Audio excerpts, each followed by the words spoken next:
Hi guys, and welcome again to another episode of Ethical Investing with the Urban Hippie. Today we're going to talk about becoming Lord of the Manor,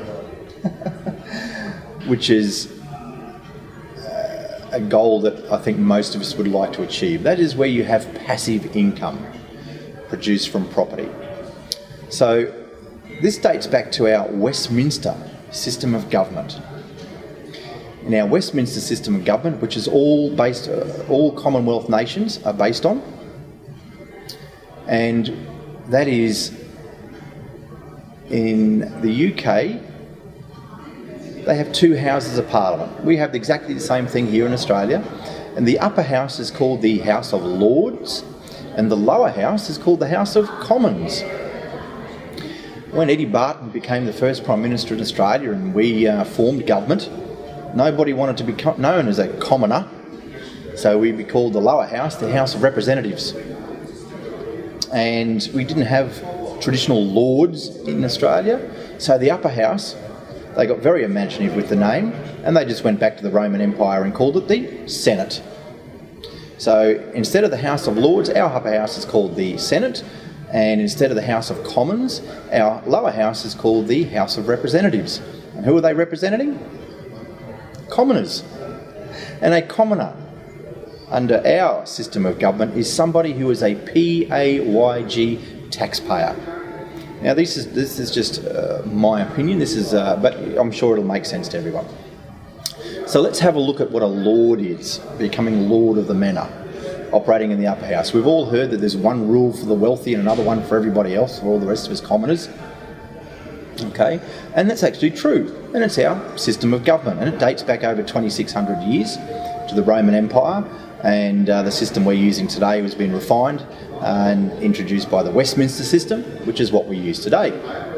So, a lord, there's many definitions, I guess, for a lord, what actually a lord is, but my one is very, very simple. A lord is somebody who has hereditary title to tenanted real estate. I'll say that again, a lord, and we've all seen Downton Abbey, is somebody that has tenanted or hereditary title, generational title, to tenanted real estate. So let's have a look at that in a little bit more detail. In Australia, if you don't own a home, under our Commonwealth system, the government will provide you with one. We're going to talk a little bit more about this in another episode, but basically that is through Department of Housing Commission. Now let's face it, most of us don't want to live in Housing Commission, and I don't know of anybody that really makes a plan for being there. Most people just, if they don't plan to be somewhere else, end up there. There is quite a long waiting list, so people are trying to get into Department of Housing. However, in Australia, you have the opportunity to go out there and buy your own home. And the government, in many different ways, tries to help us do that. There's things like the First Home Buyers Grant and all these sorts of things. Again, we're going to discuss those a little bit more in detail in another episode. However, you have the opportunity in Australia to go out there and buy your own home. And when you do, because you've saved the Commonwealth of Australia and the taxpayers the cost of having to house you, you get to have your house tax-free. There's no state or federal taxes on your own home. So we don't have to pay land tax and we don't have to pay capital gains tax. In fact, when you pass away, your children or your next generation or your estate is passed on. There is no inheritance tax at the moment in Australia, and they get to have your house tax-free and can go for up to 2 years without having to pay capital gains tax beyond the sale. Or they then keep it and pass it on to the next generation. That's the way our system works.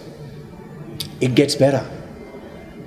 If you decide to go and buy property that tenants live in, therefore saving the Commonwealth nation on the taxpayer the cost of having to house those people, you get to claim your tax benefits up front. Like a lord. You get to operate in the House of Lords, which in Australia is called the Senate. And that's where companies operate, and companies get to claim their tax breaks up front. So the moment that you go out and take advantage of tenanted real estate and become a property investor, and you put tenants in that property, you become a landlord. It's actually in our language. And you get all the rights and privileges of the House of Lords, our Senate. And we're going to go into a little bit more detail about that later. So those 3 tiers, if we cover off on those again, as a citizen, if you don't have a home, one will be provided for you in our Commonwealth nation.